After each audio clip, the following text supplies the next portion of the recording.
Learner and welcome back to my YouTube channel. आज मैं आपके सामने एक आर्टिकल तो पढ़ूंगी ही, लेकिन आज के आर्टिकल की स्पेशलिटी ये है कि आप बहुत से मुझे सवाल करते हैं मुझसे कि मैम हम एक आर्टिकल से इंफॉर्मेशन कैसे कलेक्ट कर सकते हैं। तो वो मेन पॉइंट मैं आपको बताऊंगी कि अगर आप आर्टिकल पढ़ें तो उसमें क्या क्या इन्फॉर्मेशन आपको मतलब अपने ऐसे के लिए CSS PMS के ऐसे के लिए पैराग्राफ के लिए या किसी भी और जॉब के जो रिटन पेपर्स के लिए कैसे आपको इन्फॉर्मेशन इकट्ठी करनी चाहिए। ठीक है जी। तो अगर आप लोग चाहते हो कि इंग्लिश की क्लासेस लेना या आप लोग ये चाहते हो कि आप जो न्यूज़पेपर के बारे में इंफॉर्मेशन है, किस तरह आर्टिकल पढ़ा जाए, किस तरह उससे इंफॉर्मेशन आती है, तो उसके लिए मैंने क्लासेस का आगाज़ किया है जो कि अब सेकंड बैच होगा। तो आप लोग आप खुद को इसमें इनरोल करवा सकते हैं। तो हम स्टार्ट करते हैं जी। आज का आर्टिकल जो हमारा आज का आर्टिकल वो है क्लाइमेट सिक्योरिटी एक्सिस। ठीक है जी। इसमें ना ये देखें, एक इसका जो लिखने के जो इसकी हेडिंग है वो तो उसने लिखी हुई है कि क्लाइमेट जो हमारा क्लाइमेट है वो सिक्योरिटी उसकी जो खदशा सिक्योरिटी है एक्सिस को एक्सिस का मतलब होता है एक ही चीज़ एक ही पॉइंट पर बार बार घूमना। कि तो इसमें तीन नीचे ही उसने तीन बातें लिखती हैं कि 3 countries China India and Pakistan and 1 issue water. यहाँ भी देखें कि इसमें हम लोग 3 कंट्रीज़ की बात करेंगे और इसमें एक इशू भी आएगा, वाटर का इशू भी आएगा। हमने ये आर्टिकल खोला, हमें पता चल रहा है भाई इसमें ना हमें अपने एशिया के बारे में कुछ अच्छी सी मालूमात मिलने वाली हैं। तो हमने फौरी तौर पर इसको खोला, इस आर्टिकल को हमने पढ़ना शुरू कर दिया। ठीक है जी। अब हमने आर्टिकल खोला जी, उसकी जो इंट्रोडक्शन हम वो देखेंगे। As a global power axis pivot world Asia. इसका वर्ड टू वर्ड मीनिंग अगर आपको बामहावरा नहीं है तो वर्ड टू वर्ड तो आपको आ ही जाएगा कुछ समझ। अगर जिस वर्ड का मीनिंग नहीं आता तो आप उसे गूगल कर सकते हैं। कहते हैं एज जैसे द ग्लोबल पावर, जो ग्लोबल पावर पूरी दुनिया की जो पावर है। एक्सिस का मतलब होता है उसका एक पॉइंट। पाइवेट का मतलब होता है महवर होना, किसी एक पॉइंट के गिर्द घूमना। Axis pivot to world Asia कहते हैं हमारे जितनी भी ग्लोबल पावर है ना वो पाइवेट करती हैं एशिया की तरफ। ठीक है जी। इतनी सी बात हमें समझ नहीं आई, हम कहेंगे भई ये क्या लिख दिया उसने। आगे उसको एक्सप्लेन कर रहा है कि China's role in south and south west Asia become central to advancing regional climate security and addressing shared environmental concern. अब ये देखें, यहाँ बात की गई है कि चाइना का रोल है इन साउथ जनूबी एंड और जो है जनूब क्या है जी मगरबी एशिया में बिकम सेंट्रल कहते हैं वो क्या हो गया, मरकज़ी किरदार है, मरकज़ी किरदार है बन गया है टू एडवांसिंग कहते हैं एडवांस करने के रीजनल क्लाइमेट सिक्योरिटी। जो रीजनल क्लाइमेट सिक्योरिटी है उसको रीजनल उस इलाके की जो क्लाइमेट है जो क्लाइमेट है उसका जो क्लाइमेट को हम लोग क्या करेंगे उस जो मौसम के मुताबिक होता है सिक्योरिटी, उसकी सिक्योरिटी एंड एड्रेसिंग। और वो कहता है कि एड्रेस करना, किसी से बातचीत करना। शेयर्ड इन्वायरमेंटल कंसर्न, जो हमें शेयर्ड पूरे तीनों मुल्कों को जो शेयर्ड इन्वायरमेंटल कंसर्न है कि जितने भी साउथ एशिया में जितनी भी कंट्रीज़ हैं उनके जो वो फेस कर रहे हैं क्लाइमेट चेंज से जितने भी असरात आ रहे हैं तो वो सब फेस कर रहे हैं। तो वो कहते हैं वो चाइना ही है जो एड्रेसिंग शेयर्ड इन्वायरमेंटल कंसर्न, वो ऐसा वो सेंट्रल पॉइंट बन गया है कि उसने ही एड्रेस करना है कि भाई हमें ये चीज़ें हो रही हैं और इसका ऐसे इसका सोल्यूशन होना चाहिए। ठीक है जी। अब हमने यहाँ से लेके यहाँ पढ़ा, कोई मकसद बन रहा है इसे इन्फॉर्मेशन कलेक्ट करने के, इसे याद करने का, तो हमने नहीं करनी। ठीक है जी। अब छोड़ दें इसे, आगे देखेंगे। मैं आपको इसलिए बता रही हूँ कि मैंने आपको बताना है वर्ड टू वर्ड मीनिंग, इस वजह से। The urgency of this shift is underlined by the limited progress made under multilateral framework like the Conference of the Parties and Paris Agreement। कहते हैं अर्जेंसी का मतलब होता है उजलत। ठीक है जी। ऑफ दिस शिफ्ट कहते हैं इस शिफ्ट की is underline by the limited progress. कहते हैं अंडरलाइन किया जाता है उसको बाय द किसके ज़रिए से, लिमिटेड जो प्रोग्रेस है थोड़ी सी प्रोग्रेस के साथ। कहते हैं कि जितना भी उसने वो बोला है इसके क्लाइमेट के मतलब उसमें क्या हुआ जो उसमें थोड़ी सी प्रोग्रेस आई है। मेड अंडर मल्टीलेटरल का मतलब होता है कि क्या मल्टीलेटरल का मतलब होता है कि यकजहती नहीं, मतलब ज़्यादा मल्टी जो होता है ना साइडों से फ्रेमवर्क जो काम होता है लाइक द मतलब बहुत सी तरफ से हम लोग क्या कह रहे हैं उसे कि इसके बारे में बात करनी चाहिए, इसके बारे में काम चल सकता है। Multilateral framework like the conference of the parties and the Paris agreement. कहते हैं कि जो ना कॉन्फ्रेंस है पार्टीज़ की, ठीक है जी, पार्टीज़ की जो कॉन्फ्रेंस होगी एंड पेरिस एग्रीमेंट, और जो पेरिस एग्रीमेंट है उस पे उन्होंने जो इस पे बात की है क्लाइमेट चेंज के बारे में, कहता है उसका क्या है जो लिमिटेड प्रोग्रेस हमें मिली है जी, क्योंकि उसमें हम लोगों ने ना मल्टीलेटरल फ्रेमवर्क हमने किया था। मल्टीलेटरल फ्रेमवर्क में यह होता है कि पेरिस कॉन्फ्रेंस होगी ही होगी, और क्या इसके साथ क्या होगा जी, हमारे पास पार्टीज़ की कॉन्फ्रेंस भी होगी। आगे देखिए, आगे यहाँ से थोड़ी सी इंफॉर्मेशन आपके लिए, यहाँ से इंफॉर्मेशन शुरू हो रही है जो हम लोगों ने कलेक्ट करनी है, वो वाला कुछ भी नहीं है। ठीक है जी, आप ये देखें जी, यहाँ से ही मैं आपको इसमें रूल बताऊंगी कि कौन से ग्रामर के रूल यूज़ हुए हैं, आपने कैसे इनको अपने वर्ड्स में चेंज करना है। कह रहा है कि as COP30 conference of the parties 30 convenes का मतलब होता है कि मतलब जो हम अजलास बुलाते हैं उनको कहते हैं। इन ब्राज़ील में दिस ईयर, इस साल, एंड द पेरिस एग्रीमेंट, और जो पेरिस एग्रीमेंट टर्न 30 जिसको 10 साल हो गए हैं। Millions remain vulnerable to rising climate change. अब हमें कहता है कि जो हमारी जो क्लाइमेट पे है, ये इंफॉर्मेशन है क्लाइमेट के बारे में, जो पार्टीज़ कॉन्फ्रेंस होती है वो कहाँ हुई थी इस साल। ठीक है, ये एक इन्फॉर्मेशन हम लोग कहेंगे कि वो ब्राज़ील में होते हैं। कहते हैं जो पेरिस एग्रीमेंट है उसको कितने साल हो गए जी, उसको 10 साल हो गए हैं। 1 मिनट में हमें ये इन्फॉर्मेशन याद आ गया। अब कहता है कि वो हमें, अगर हम फर्दर इन्फॉर्मेशन देनी हो ना कि पेरिस एग्रीमेंट होने के बावजूद भी क्या क्या हमें खदशात हैं, तो वो उस पर लिखा हुआ है कि मिलियंस, हालांकि ये हो भी रही है ये दोनों चीज़ें, कि कॉन्फ्रेंस ऑफ पार्टीज़ भी हो रही है, पेरिस एग्रीमेंट भी हो रहा है, उसके बावजूद ये कह रहा है मिलियंस, बहुत से लोग मिलियंस रहते हैं। वल्नरेबल का मतलब होता है किस चीज़ का बहुत जल्दी शिकार होते हैं, हम नाजुक होते हैं, कोई चीज़ का जल्दी हम शिकार हो जाए। वल्नरेबल टू राइजिंग, बढ़ते हुए क्लाइमेट थ्रेट, क्लाइमेट की जो थ्रेट्स हैं उनसे, with no immediate mechanism to mitigate risk. कहते हैं कि बहुत से लोग ऐसे हैं जो कि क्लाइमेट के जो थ्रेट्स हैं ना, वो जो उसका वो शिकार हो रहे हैं। किसके साथ? With no immediate mechanism to mitigate risk. कहते हैं साथ इसके जी है जी कि कोई भी इमीडिएट अचानक कोई मैकेनिज़्म नहीं है। टू मिटिगेट का मतलब होता है कम करने के रिस्क, और इसके रिस्क को।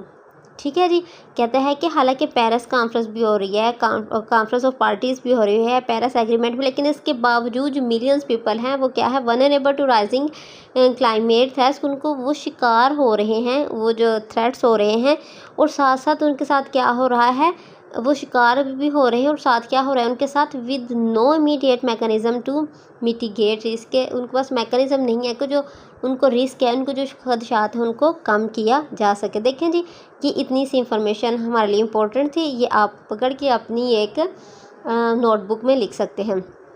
अब क्लाइमेट चेंज की डेफिनेशन है जी, ठीक है, यहाँ मैं लिख देती हूँ, आपके लिए इजी हो जाएगा।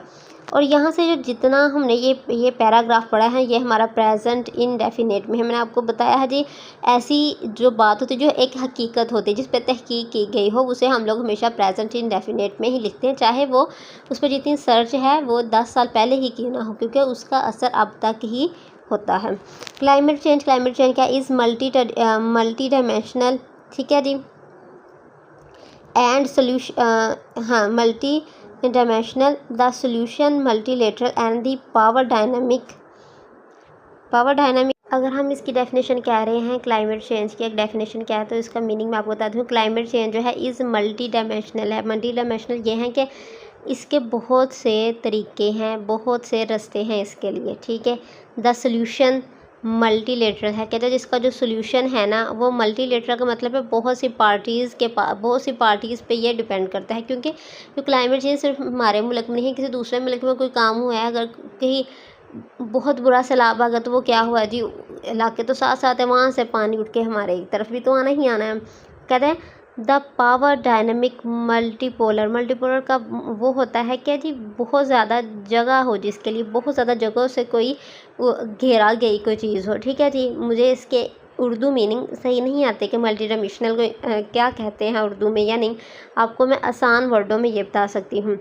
आसान वर्ड्स मैंने आपको बता दिया है कि मल्टी डायमेंशनल ये है कि इसके बहुत से जिसके तरीके हों, ठीक है जी, बहुत से तरीक़ों से इस प्रॉब्लम को हम सॉल्व कर सकते हैं। मल्टीलेटरल है कि इसमें बहुत ज़्यादा लोग शामिल, पार्टी शामिल होगी। एम्पावर डायनामिक मल्टीपोलर, मल्टीपोलर के बहुत से इलाके इसमें शामिल हैं।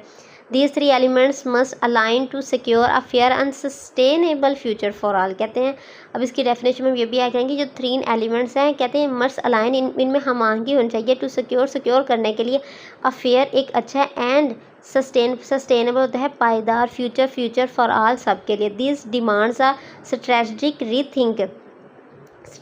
रीथिंक का मतलब होता है कि चीज़ के दोबारा सोचा, एंड आप पॉलिसी रीसेट, और पॉलिसी को हमने रीसेट दोबारा से बनाना चाहिए। Prioritising ecological survival as the reason for most foreign policy challenges. कहते हैं कि अब उसमें हमें ना, वो उसमें कह रहा है कि हमें प्रायोरिटाइजिंग इकोलॉजिकल सर्वाइवल, कहते हैं एक इलाके में हमारा सर्वाइवल कैसे हो सकता है, हमें उसको प्रायोरिटाइज करते हुए हमें अपनी स्ट्रेटजी बनानी चाहिए और अपनी पॉलिसी को रीसेट करना चाहिए। ठीक है, as the reason for most foreign policy ये चैलेंज, कहता है कि जो सारे काम होते हैं वो जो हमारी फॉरेन पॉलिसी के लिए चैलेंज होते हैं। ठीक है जी, आई होप कि आपको ये बात समझ आ गई होगी कि इसमें क्या कहा गया है, कि किस तरह इसकी डेफिनेशन ली गई है, कहाँ से हमें ये इन्फॉर्मेशन मिली है। अगर हम नेक्स्ट देखते हैं कि आगे इसमें क्या कहा जा रहा है। अगर इसमें ना उसने 3 कंट्रीज़ की बात की है, आप उसके बारे में इंफॉर्मेशन तो हम लेंगे, लाजमी नहीं है कि जब हमें कहीं क्लाइमेट का ही जिक्र आएगा तो हम तब ही उनके बारे में लेंगे, नहीं, जो इन चीज़ों 3 कंट्रीज़ के बारे में जो रीसेंट इंफॉर्मेशन है वो इस आर्टिकल में यूज़ की गई है। आपको पढ़ के अच्छा लगेगा, पढ़ के नहीं, सुन के मैं पढ़ रही हूँ। इन दिस कॉन्टेस्ट 3 कंट्रीज़, 3 जो कंट्रीज़ है, China, India and Pakistan, and the 1 issue water. कहते हैं 3 कंट्रीज़ और एक इशू में शामिल है, वो है water. Will shape the fate of the third pole country. कहते हैं वो ये 2-3 मिलके क्या करेंगे, थर्ड पोल कंट्री को क्या करेंगी, उनकी किस्मत बनाएंगी।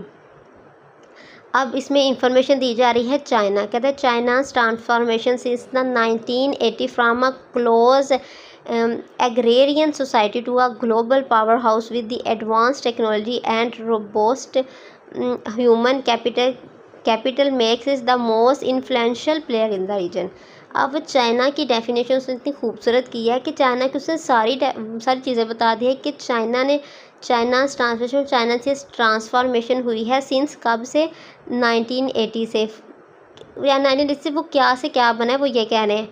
ठीक है जी, अगर आपने ये कहना है ना किसी को कि पाकिस्तान में ट्रांसफॉर्मेशन हुई है 1947 से, अब फ्राम लगा के हम चाहेंगे ये था, अब ये बन गया है। ये है जी ग्रामर का रूल, जो आपको मैंने छोटी टिप्स बतानी थी।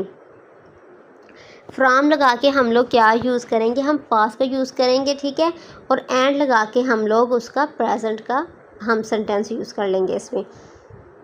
आई होप कि आपको ये बात लिखनी आ गई होगी अपने वर्डिंग में। कहती चाइना ट्रांसफॉर्मेशन सन 1980 from a closed agrarian society का मतलब होता है ऐसी सोसाइटी इसका बहुत ज़्यादा इन्हिसार जो है ना अपनी ज़रात पे ही होता है। वो एक छोटी सोसाइटी होती है, वहाँ जो उगता है उसको बेच बूझ के अपने लोग गुजारा करते हैं।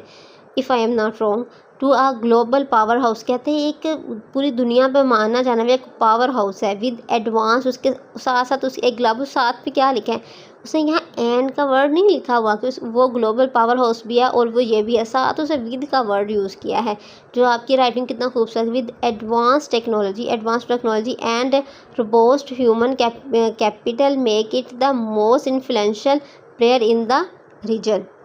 ठीक है जी, क्या कहा है उसने, with advance technology and robust का मतलब मजबूत ह्यूमन कैपिटल, इंसानों का एक capital, make it the most influential, बहुत ही बाअसर प्लेयर इन द रीजन, अपने इलाके का बहुत ही बाअसर प्लेयर बनाता है। विद आ 19.23 ट्रिलियन इकानमी, अगर कोई हमसे पूछे रिसेंट इकानमी क्या है चाइना की, तो हम लोग कहेंगे 19.23 ट्रिलियन उसकी इकानमी है। ठीक है, ये एक यूज़फुल इंफॉर्मेशन है। आगे चाइना की और अच्छाई क्या उन्होंने बयान किया, China has lifted 80 million people out of poverty, कहते हैं उन्होंने 80 मिलियन पीपल को क्या गुर्बत से निकाला, and made progress in other critical areas, कहते हैं और दूसरे जो एरिया थे क्रिटिकल एरियाज उनमें उसने प्रोग्रेस की है। As the upper most riparian in the Himalaya Karakoram Hindu का system, China command a total reservoir capacity nearer 1 trillion cubic metre, कहता है कि जो है ना अपर मोस्ट रिपेरियन है, ये रिपेरियन का मतलब जो ज़राअत का काम करते हैं वो है जी हिमालय के हिंदू सिस्टम में। तो चाइना ने अब तक इतनी मेहनत की है कि उन्हें 1 ट्रिलियन क्यूबिक मीटर के जो है उन्होंने क्या कर लिया है, उधर रेजरवायर है उनके पास। ठीक है जी।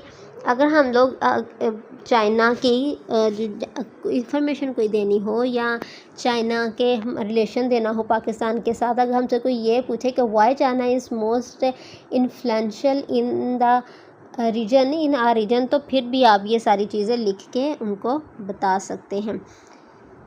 ये बात हो गई जी इसमें। अब हम आगे देखते हैं कि आगे किसकी बात करें। डेफिनेटली हमने 3 जो कंट्रीज़ हैं उनका कंपैरिजन करना, उनके बारे में हमने इंफॉर्मेशन देनी है। तो अब ये है जी इंडिया का।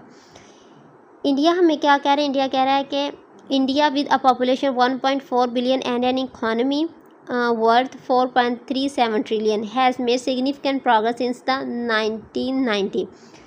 अच्छा जी, बात मैंने आपको बतानी थी कि किस तरह हम लोग राइटिंग इन्हेंस कर सकते हैं। सबसे पहले जो हमारा लास्ट वाला रहता था, हमने चाइना को डिस्कस किया, तो तब हमने उसकी ट्रांसफॉर्मेशन का वर्ड यूज़ किया था कि चाइना ट्रांसफॉर्मेशन इन 1998। अब यहाँ आप लोग ये देखेंगे चाइना की बात कर, जब हम इंडिया की बात करें, हम लोग लिख रहे हैं with a population 1.4 billion and economy, population भी उसकी बता दी, उसकी इकॉनमी भी बता दी है। अब उस हमने 7 वर्ड यूज़ करिए, हैज़ मेड सिग्निफिकेंट प्रोग्रेस, उसने सिग्निफिकेंट प्रोग्रेस की है सिंस 1990 से। ठीक है। आगे वो लिख रहे हैं ऑल दो multi nutritional remain a concern, mall nutrition remain a concern, जो उसका माल न्यूट्रिशन का मतलब होता है कहत कह सकते हैं आप, जिसमें वो ऐसा खाना जिसमें न्यूट्रिएंट्स कम होते हैं, मतलब लोगों को खाने के लिए सही नहीं मिलता। आलम माल न्यूट्रिशन रिमेन है, कहते हैं इस इलाके माल न्यूट्रिशन एक कंसर्न रहा है। It has lifted 171 million people out of extreme poverty, कहते हैं एक्सट्रीम पर्सन इतने लोगों से उन्होंने निकाला है। As a mid riparian country, दरमियान में ऐसा इलाका है जो कि ज़री है। India possessed many major reservoirs है। इंडिया के पास बहुत से ज़्यादा क्या है, ज़खायर हैं। With a water storage capacity of the 170 days, India के पास कितनी कैपेसिटी है जी, 170 days. It remain a critical player in the regional water sharing arrangement, कहते हैं कि जब वाटर को शेयर करने के अरेंजमेंट के बारे में बात की जाती है तो ये एक क्रिटिकल प्लेयर है, क्योंकि इसके पास पानी का एक अच्छा खासा ज़ख़ीरा है और इसके मुल्क से ही हमारे मुल्क में पानी आता है। तो इस लिहाज से क्योंकि यहाँ उन्होंने कहा था कि हम लोग डिस्कस कर रहे हैं क्लाइमेट चेंज को, तो क्लाइमेट चेंज में जब सैलाब आता है तो वो उस लिहाज से इसको क्या कर रहे हैं, जो डिस्कस कर रहे हैं इसको। तो इस वजह से उन्होंने वो वाटर की कैपेसिटी उन्होंने ये दी हुई, साथ उसमें वो यही भी बता रहे हैं कि अगर वो ज़री इलाके हैं तो वो कैसे इलाके हैं, उनके पास कितने ज़खायर हैं। तो आई होप कि आज का जो इसका ये तो एक लंबा सा टॉपिक है, लेकिन मैंने कहा था कि मैं पूरा अब जो पढ़ा करूँगी आर्टिकल, उसमें जितनी भी ज़रूरी इन्फॉर्मेशन हुआ करेंगी वो आपके साथ, अब वो आपको मतलब पैराग्राफ बता दिया करूँगी, इसमें ये इस लिहाज से आप इसको नोट डाउन कर सकते हो, इस लिहाज से आप कर सकते हो। तो ये आज का इतना ही है।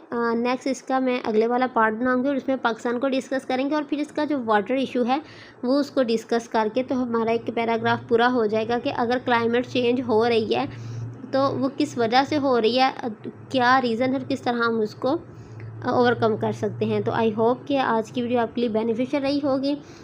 So please like and subscribe my channel, और जो इसके जितने भी वोकैब है, एडवांस वोकैब है, उसकी मैं अलहदा से एक वीडियो बना दूँगी ताकि आप लोगों को आसानी से डिफरेंस मालूम हो सके कि हम लोग जब वोकैब के लिए कुछ पढ़ना है तो आसानी से वोकैब की वीडियो मिल जाए। अगर आप चाहें कि मैंने ना एक कुछ सीखना है न्यूज़पेपर पर किस तरह पैराग्राफ लिखते हैं तो वो भी आपको मिल जाए।